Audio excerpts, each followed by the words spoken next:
ตียงสวัสดีครับทุกคนมากินซอยจูด้วยกันมื้อนี้นะมื้อนี้บ่ต้นกับบ่ตุ้ยเนาะออกมากินข้างนอกนะมื้อนี้นะระยะที่เขาดีจะตายโอ้ยกินแล้วก็ติละนี่ทุกคนกระแตนายใหญ่กระแตนายใหญ่ทุกคนมาพี่น้องเอ่อ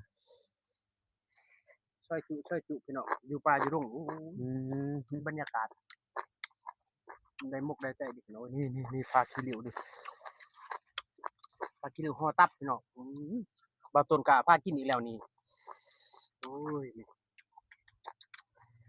โอ้ยสุดยอดเลโอ้ยยบ่ทันได้กินได้นี่พี่น้องน้ำลายไหลก่อนนั่นแจ่วเพิ่นเฮ็ดมากก็โอ้ยคือว่าหลายแท้วะพี่น้องโอ้ย